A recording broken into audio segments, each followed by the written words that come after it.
All right, so in this last series of videos, we're going to be talking about systems of linear equations with two variables.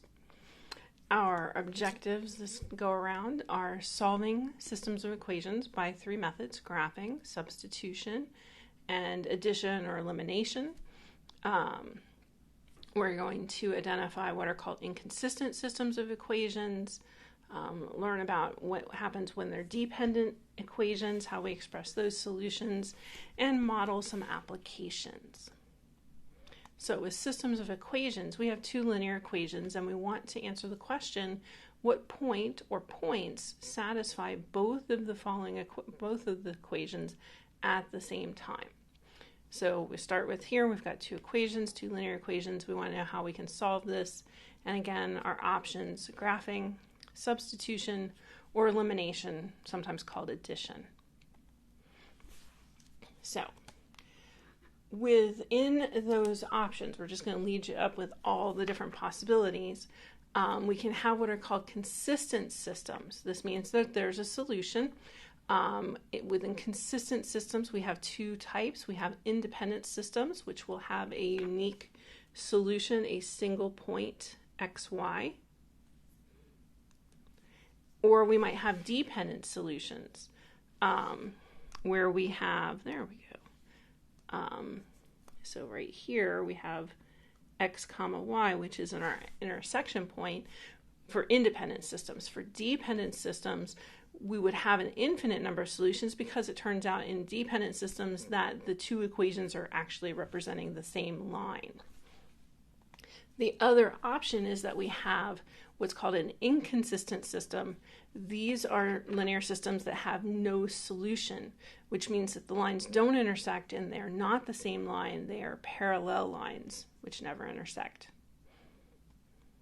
So start off with an example here. We're going to solve by the easiest method, by graphing, which we're just going to graph our two equations and in GeoGebra and look for the intersection point.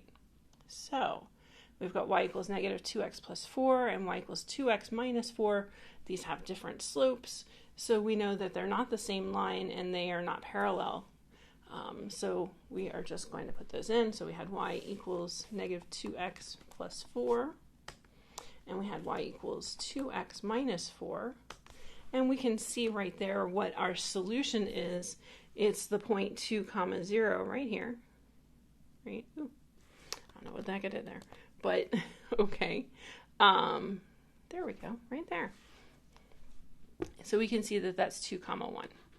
So intersection point, let's do this. Yeah, there we go. Intersection point 2 comma 0 by graphing. So what does that mean? That means the solution is x equals 2, y equals 0. Now, we could also have done this easily by what's called elimination. And you probably remember this from Algebra 2 or something like that. And elimination basically means that we can add, if we add the two equations together, since they are equal to each other, the resulting equation is still equal to each other. So if we add y plus y, we get 2y. Negative 2x plus 2x is 0x, and plus 4 minus 4 is equal to 0. So we've got 2y equals 0, of course y equals 0, and then we can pick either of the two equations to plug in that y value and solve for x. So we could say, okay, great, I'm going to plug into the second equation, 0 equals 2x minus 4, add 4 to both sides, divide by 2. There we go. We've got the same solution that we got from graphing. Okay, so that's probably a good place to go ahead and break, and we'll do some examples with elimination and substitution and all that good stuff in the next video.